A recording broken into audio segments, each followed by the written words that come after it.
Halo guys, Assalamualaikum warahmatullahi wabarakatuh. Kembali lagi di channel Kamus Cara Menggambar.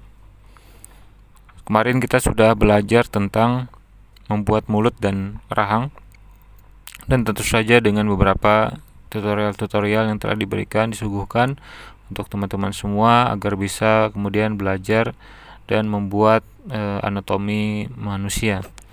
Khususnya saat ini kita belajar tentang anatomi wajah.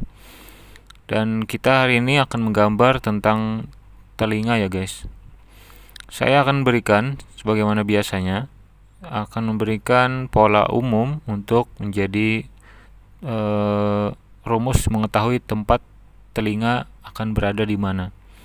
Ini sesuai juga dengan rumus yang terdapat di dalam buku yang kita pelajari kemarin, yakni buku ini ya. Nah, setelah mengetahui pola ini, maka kita akan dapat di mana letak telinga ya guys. Jadi telinga berada di sisi mata. Sudah sangat umum bagi kita mengetahui hal ini, sebab telinga itu ada pada diri kita dan kita pernah merasakan sendiri atau mengalami ketika memakai kacamata, maka gagang kacamatanya akan kita sangkutkan, akan kita letakkan di bagian kuping atau telinga, bagian atas kuping. Itu menunjukkan bahwa biasanya mata itu sejajar dengan telinga dan kacamatanya akan mudah berada di sana. Yang juga untuk mengetahui ya, di posisi hidung kacamata itu akan tertahan bagian depannya, sementara bagian belakang, bagian tangkainya akan nempel di kuping. Nah, ini ilustrasi bagaimana kacamata itu biasanya berada di posisi kuping.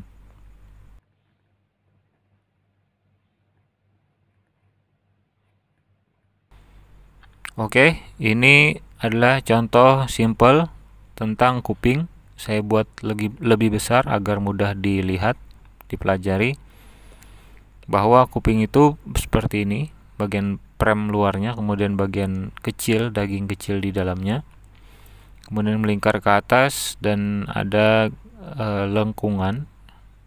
Yang di bagian lengkungan ini kita sebenarnya bisa memberikan bayang-bayang, dan ini ada katakanlah rongga lubang yang lebih nampak. Nah, ini adalah bayang-bayang, artinya di situ ada volume ya, volume ke dalam. Nah, itu adalah telinga, dan kiri ataupun yang kanan seperti itu. Dan ini adalah telinga yang kalau kita gambar dari belakang. Jadi dia cukup kita gambarkan daunnya, kemudian nanti kita berikan daun bagian dalam menutupi bagian belakang telinga. Simpelnya seperti itu guys.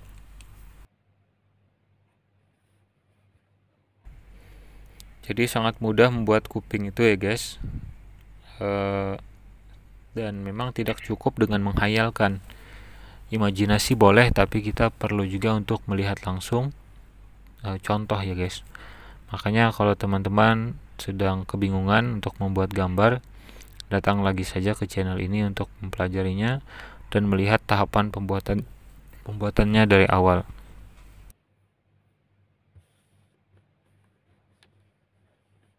Kemudian dari buku itu diberikan beberapa referensi telinga yang bervariasi, dan dia menyuguhkan kuping atau telinga dari berbagai hewan yang diumpamakan sebagai karakter anime.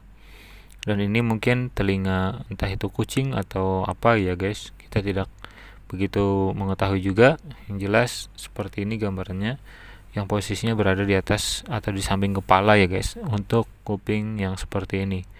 Kemudian ada lagi kuping mungkin kelinci ya, jadi dia panjang namun dia berbulu begitu guys. Mungkin kelinci ini juga adalah bagian dari referensi yang disuguhkan. Jadi teman-teman apabila mengikuti channel ini maka akan mendapatkan pembelajaran dari buku yang cukup berharga, yakni Belajar Membuat Manga atau komik. Kemudian juga ada kuping yang menyerupai sayap kelelawar. Dia berposisikan sedikit tertutup ke bawah. Jadi kalau misalkan kita perhatikan, ini mungkin maksudnya adalah telinga-telinga para siluman, atau kalau tidak adalah kuping-kuping atau telinga yang menggambarkan karakter-karakter unik dari berbagai dimensi kehidupan. Jadi namanya juga gambar manga dan sebagainya itu kan imajinatif ya guys.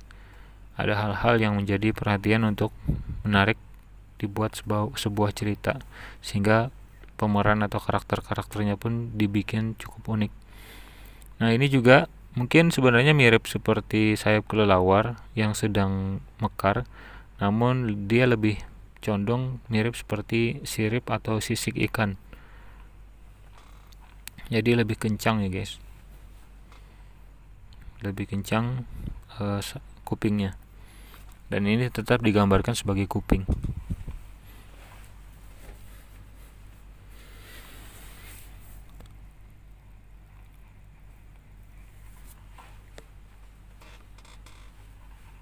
Dan itu adalah bagian dari kepala atau leher. Jadi dia berada di samping lah, seperti itu.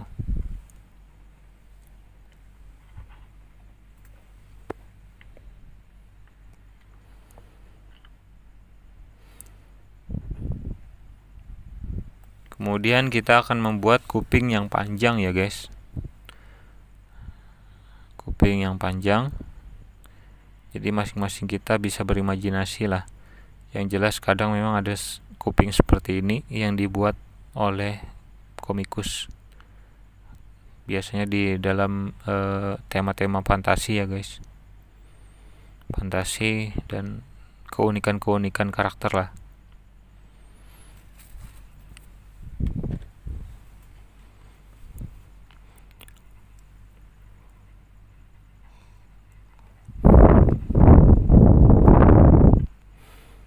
Nanti mudah-mudahan ketika ada kesempatan kita akan membuat beberapa gambar yang utuh, yang jadi begitu, dengan variasi kuping yang seperti ini, biar teman-teman lebih terimajinasi, lebih memahami cara untuk membuat kuping dengan keunikannya yang ada. Nah, kemudian ada 4 hal kuping yang menjadi referensi saya untuk teman-teman. Ini adalah kuping biasa, saya sebut seperti itu.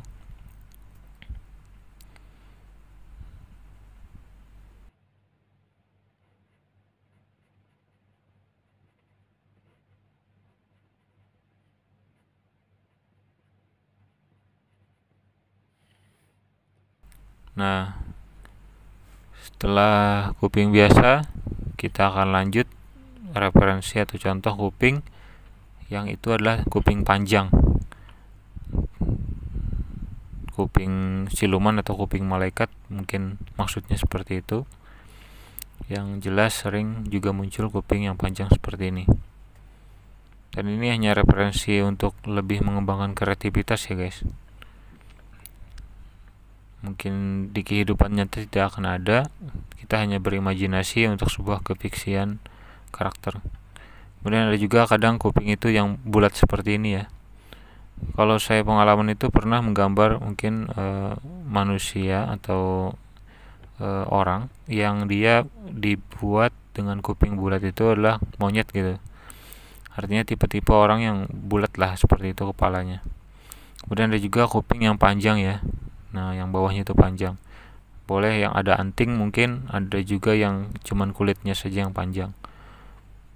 Artinya kita hanya ingin menggambarkan tentang banyaknya variasi telinga yang pernah ada. Referensi kuping ini untuk memperluas pengetahuan kita saja ya guys. Ya sudah, bye bye.